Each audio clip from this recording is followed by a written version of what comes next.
Hello students, welcome back. आज हमारा topic है gravitation and we are going to study about some important formulas and numericals about gravitation. ठीक है, gravitation के बारे में हम लोग आज थोड़े इंपॉर्टेंट फार्मूलाज और न्यूमेरिकल्स करेंगे।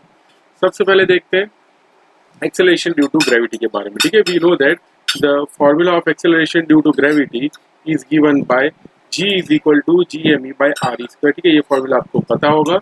यहाँ पे ME क्या होता है? ME is the mass of earth, RE is the radius of earth जो होता है 6400 किलोमीटर। ये किलोमीटर को मीटर में कन्वर्ट करें तो मिलेगा हमको 6400 इंटू 10⁻³ याद रखना, ये किलोमीटर को मीटर में कन्वर्ट करना बहुत जरूरी है, बिकॉज कभी कभी ऐसा होता है कि आप लोग जल्दबाजी में ये किलोमीटर का किलोमीटर रख दो तो पूरा न्यूमेरिकल फॉर्मूला आते हुए भी गलत हो जाता है। So this is the formula of acceleration due to gravity. अगर अर्थ के ऊपर हो तो हमारे पास ये फॉर्मूला तो है ही। ठीक है, this is the formula for earth. ठीक है, अर्थ की सरफेस पे हो तो हमारे पास ये फॉर्मूला है।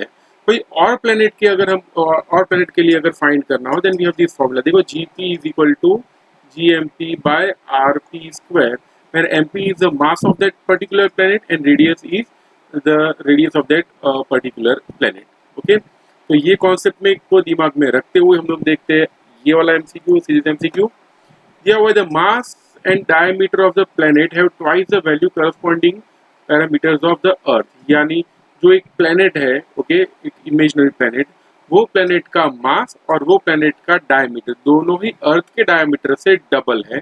And we want to calculate the acceleration on the surface of that planet. ठीक है, उस प्लेनेट का एक्सेलरेशन ड्यू टू ग्रेविटी कितना होगा ये हमको फाइंड करना है। ठीक है, तो ये फाइंड कैसे करेंगे? सबसे पहले डेटा को देखते हैं। Yes, we have MP is equal to 2ME, यानी वो जो मास ऑफ प्लेनेट है it is twice the mass of Earth, और यहाँ पे डायमीटर भी दिया हुआ है, diameter of planet is twice the diameter of अर्थ।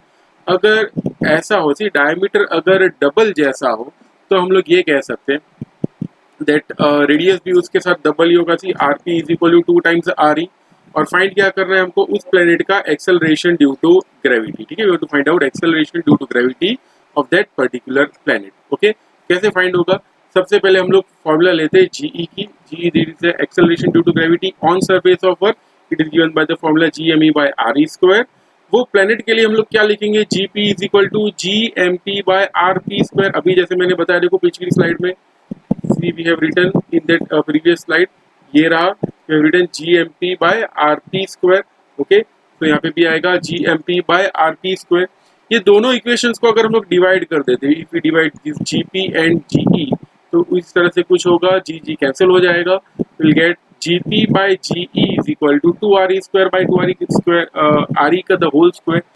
अब देखो ये वाले जो स्टेप्स है आप लोग वीडियो को पॉज करके आसानी से देख सकते हैं। They are the very very simple steps, और कैलकुलेशन के बाद उनको मिलेगा GP by GE is equal to 1/2। तो G acceleration due to gravity of that particular planet will be acceleration due to gravity on Earth divided by 2। Earth का acceleration due to gravity कितना होता है वो आपको पता होना चाहिए। It is always 9.8, some in cases you can also take 5। अगर हम यहाँ पे 9.8 ले लेते तो 9.8 डिवाइडेड बाई 2 हमको मिलेगा 4.9 मीटर पर सेकेंड स्क्वायर। ठीक है, this was the first MCQ। अब देखते हैं नेक्स्ट MCQ क्या है। So our next MCQ is on the basis of variation in G with depth and altitude. Okay, यानी हाइट के साथ और डेप्थ के साथ acceleration due to gravity vary करता है। ठीक है, वो किस तरह से वेरी करता है वो ये वाले MCQ में पता चलेगा। सबसे पहले मैं आपको उसके इक्वेशंस एंड ग्राफ बता देता हूँ। These are the equations and graph. याद रखना, acceleration due to gravity at the centre of earth. Earth के सेंटर पे हमेशा एक्सेलरेशन ड्यू टू ग्रेविटी 0 होता है। यहाँ पे लिखा देखो, at centre of Earth acceleration due to gravity is always 0। Okay, और ये एक्सेलरेशन ड्यू टू ग्रेविटी की एक और फॉर्मूला भी है, G इज इक्वल टू 4/3 पाई रोई R इंटू G। ठीक है, ये फॉर्मूला किसका है? This also the formula of acceleration due to gravity. Okay, तो ये फॉर्मूला है। तो ये फॉर्मूला से इतना पता चलता है that acceleration due to gravity is directly proportional to R। देखो G is directly proportional to R, G और R दोनों डायरेक्टली प्रोपोर्शनल है। तो याद रखना, सेंटर पे अगर सेंटर ऑफ अर्थ पे चले जाए तो ये R की वैल्यू हो जाती है 0। ठीक है, अगर स्मॉल r की वैल्यू 0 हो तो एक्सेलरेशन ड्यू टू ग्रेविटी भी 0 होता है। बट जैसे जैसे अर्थ के सरफेस से बाहर आता है G is directly proportional to R, ये ऊपर वाले इक्वेशन से ये पता चलता है, ठीक है, ये वाले इक्वेशन से हमको ये पता चलता है that acceleration due to gravity is directly proportional to R. इसलिए उसका ग्राफ देखो, यहाँ पे ग्राफ इट इज लीनियर, ठीक है, यहाँ पे ग्राफ क्यों लीनियर आ रहा है, because G is directly proportional to R, ठीक है। तो ये तो बात थी डेप्थ की, डेप्थ से अगर हम लोग बाहर आ रहे हैं वैसे वैसे acceleration due to gravity is directly proportional to R. वैसे ही इसी को आउटसाइड द अर्थ यानी अल्टीट्यूड पे चले जाए, यानी कुछ हाइट पे चले जाते हैं, in that case we have to see this equation g is equal to gme by r square.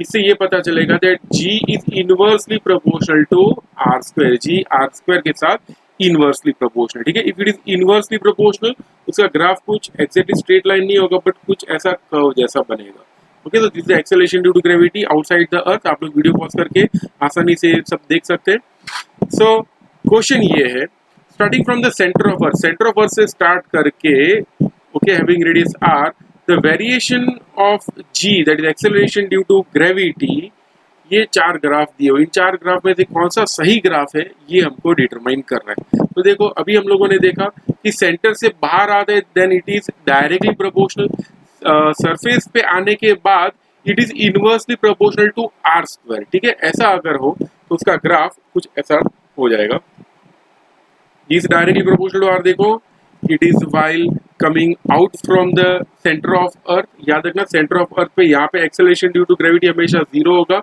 और सरफेस पे एग्जैक्ट सरफेस पे अगर देखें on the surface we have r is equal to R E, R और R E दोनों same है। Are और R ई अगर दोनों सेम हो तो सरफेस पे एक्सेलरेशन ड्यू टू ग्रेविटी का फॉर्मूला ये होता है, it is gme by R E square, okay. gme by R E square की वैल्यू कितनी होती है, it is 9.8 metre per second square, याद रखना।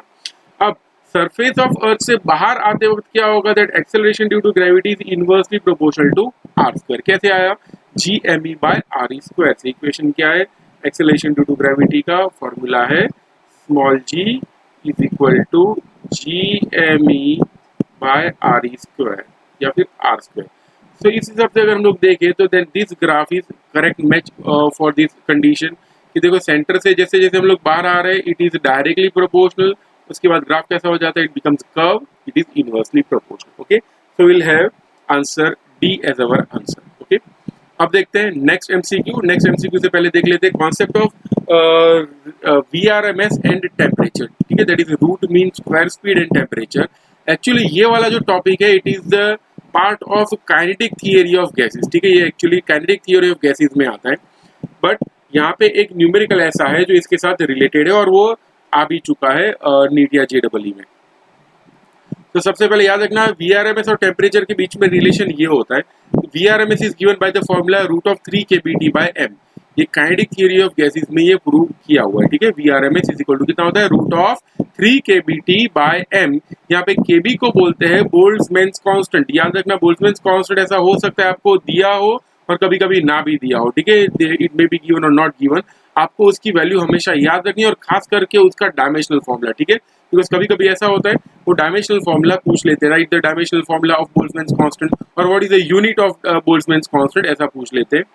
सो ये वैल्यू है इसकी 1.38 इंटू 10⁻23 जूल पर कूलम, ये केबी की वैल्यू है।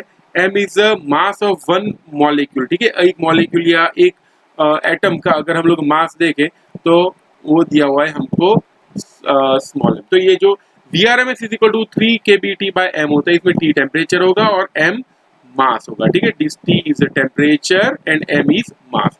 अब देखते हैं क्वेश्चन क्या है।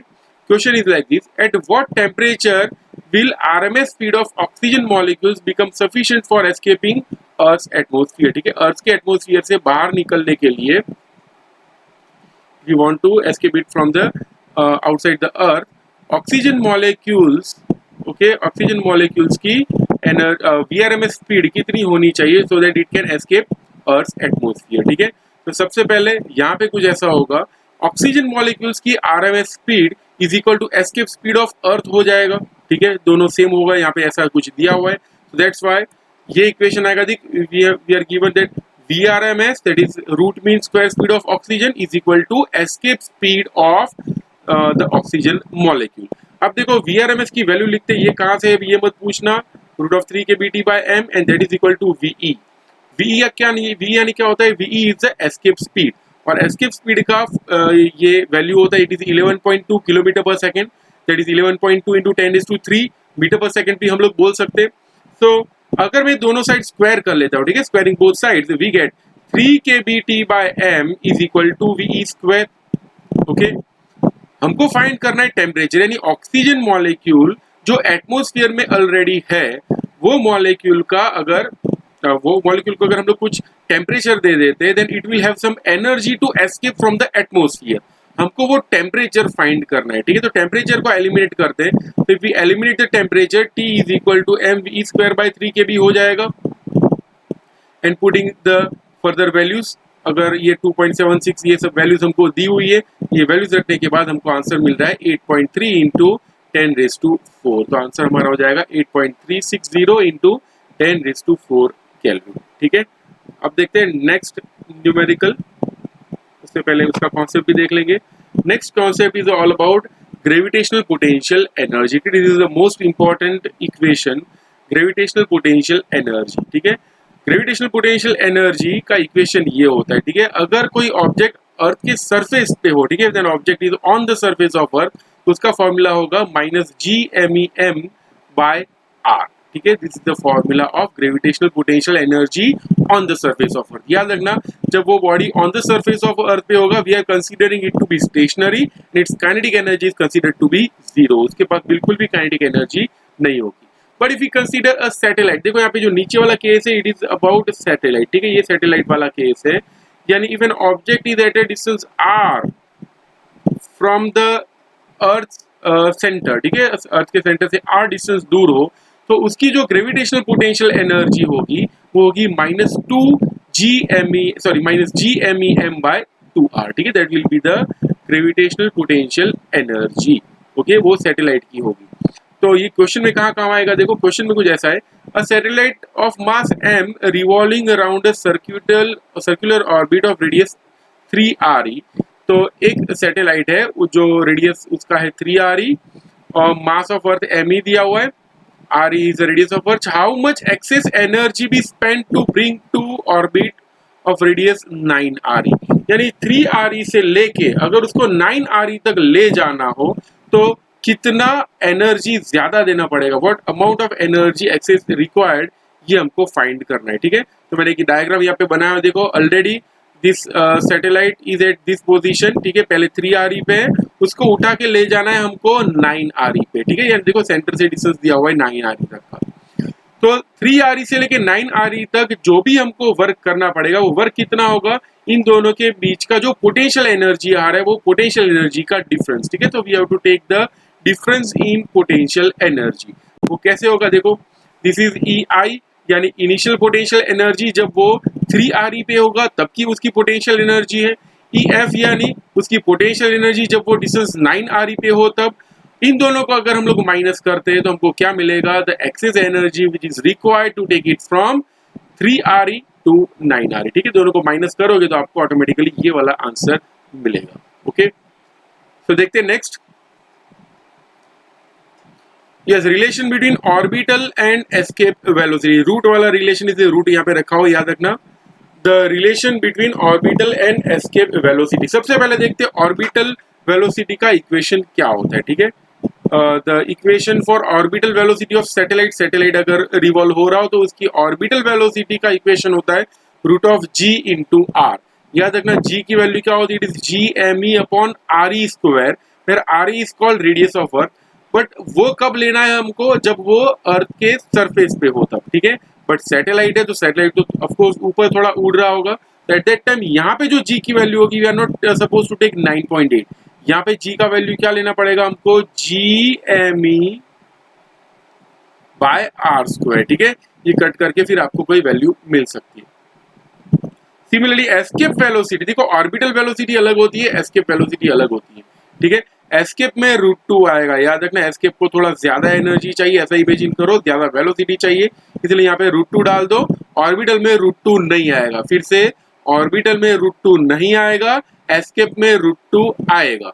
ओके, तो इसके ऊपर से क्वेश्चन ये है that VO be the orbital velocity of a satellite, और सैटेलाइट की ऑर्बिटल वेलोसिटी है VO, सर्कुलर ऑर्बिट में जा रहा है close to the earth surface. देखो अगर close to the earth surface बोला हो तो हम लोग आर को आर ही ले सकते हैं, ठीक है, उसमें कोई प्रॉब्लम नहीं होगा।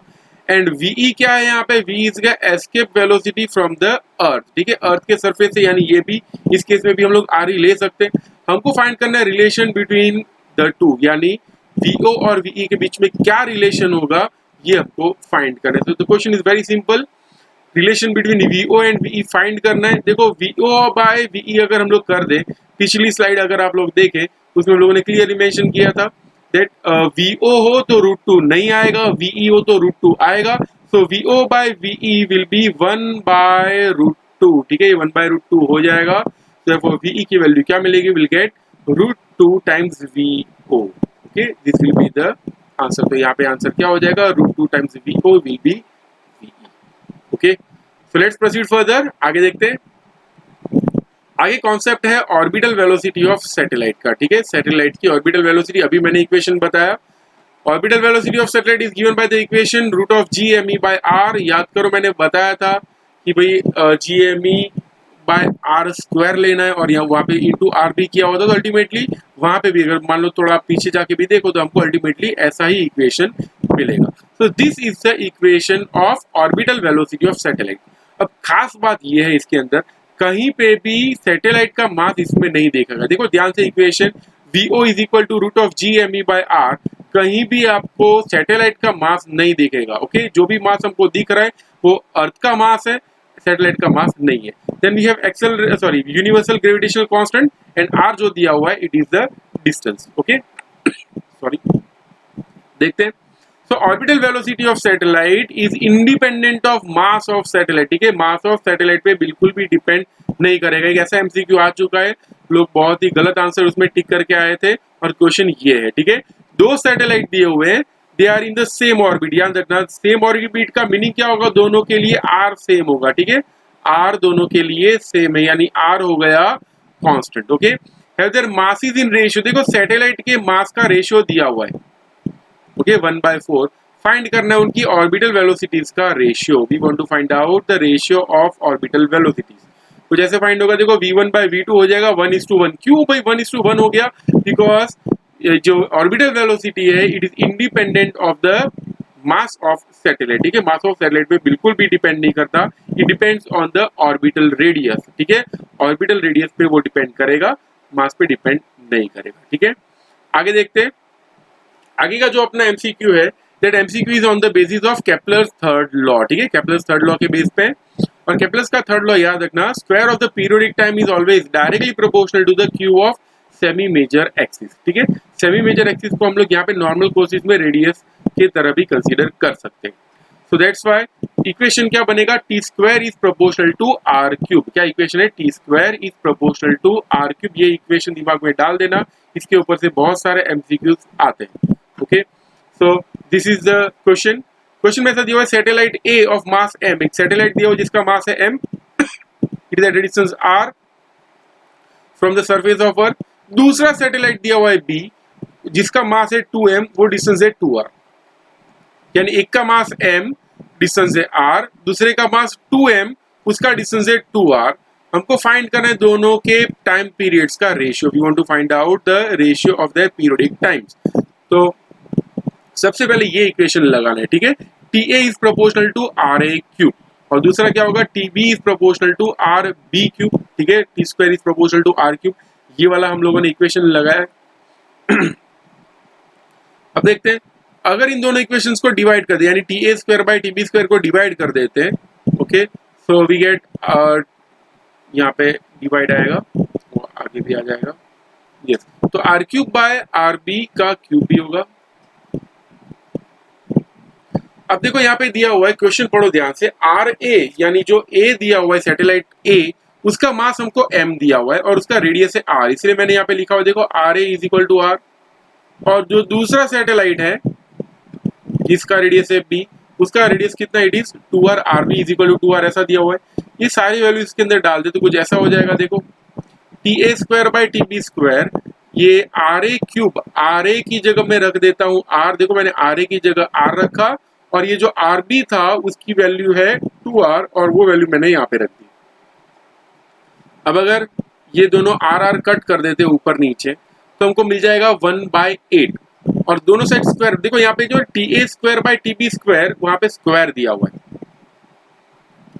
बताता हूँ हाईलाइटर से। यहाँ पे ये ना ये स्क्वायर है इधर, ठीक है, यहाँ पे भी ये स्क्वायर है।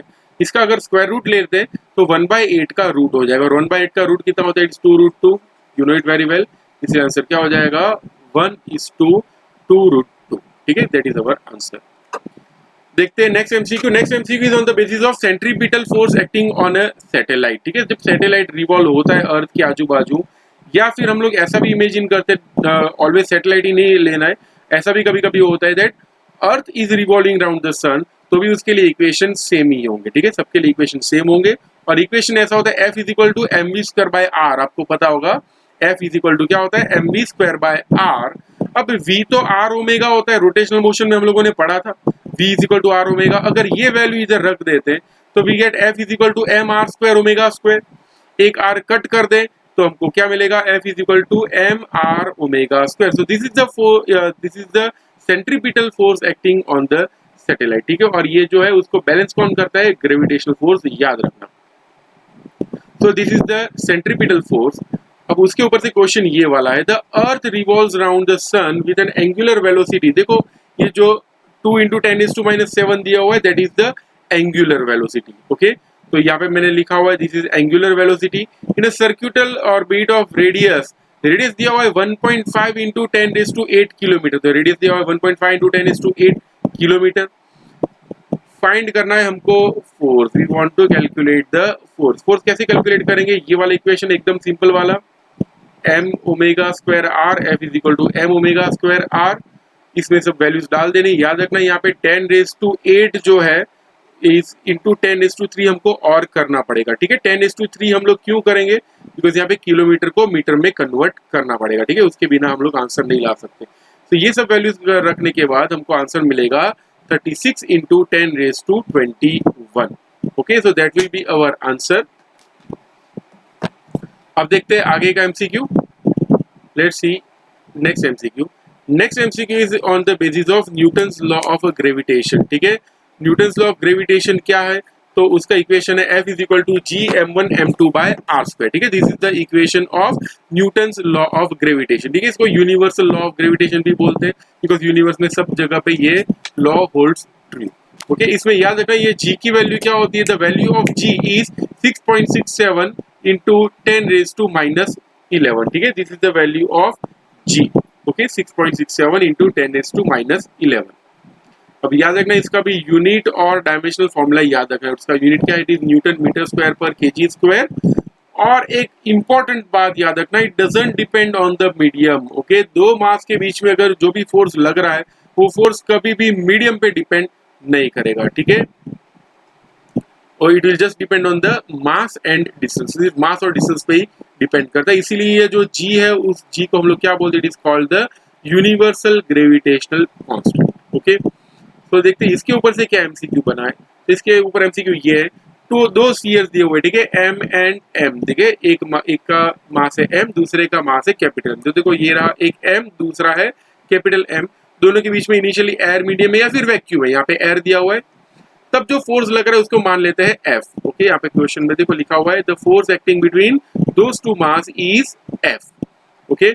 अब ये जो दोनों स्फीयर्स है उसके आजू बाजू में एक लिक्विड रखते हैं। तो यहाँ पे देखो मैंने यहाँ पे लिक्विड रखा हुआ है, लिक्विड SPG, यानी यहाँ पे स्पेसिफिक ग्रेविटी है 3, ओके। तो यहाँ पे लिक्विड रख दिया जिसकी स्पेसिफिक ग्रेविटी है 3। स्पेसिफिक ग्रेविटी क्या होती है मैं आपको बताऊंगा फ्लूइड मैकेनिक्स में, ठीक है। अभी के लिए याद रखो कि दोनों के बीच में कुछ मटेरियल हम लोगों ने रख दिया। तो ये मटेरियल रख दिया यानी हुआ कि हम लोगों ने मीडियम चेंज कर दिया, ठीक है। पहले मीडियम क्या था? पहले initially the medium was air, now we have change the medium. अगर हम लोग मीडियम चेंज करते हैं तो फोर्स में क्या चेंज आएगा? तो फोर्स में बिल्कुल भी चेंज नहीं आएगा, why? Because it is independent of the medium. तो मेरे हिसाब से इतनी फॉर्मूलाज आप लोग कर लोगे तो थोड़ा इनफ रहेगा। इवन दो अगर आपको लग रहा है कि भाई कोई फॉर्मूला मिस हो रही है या फिर आपको कोई लग रहा है कि भाई चलो कुछ और फॉर्मूला इंपॉर्टेंट है, कोई समझ में नहीं आ रहा है, please tell me in the comment section में। उसके लिए आपके लिए एक जरूर से एक्स्ट्रा एक वीडियो बनाऊंगा उसी फॉर्मूला के बेस पे, उसी फॉर्मूला से एक MCQ बना के मैं आपको दे दूंगा, ठीक है। So this was all for today. Thank you very much.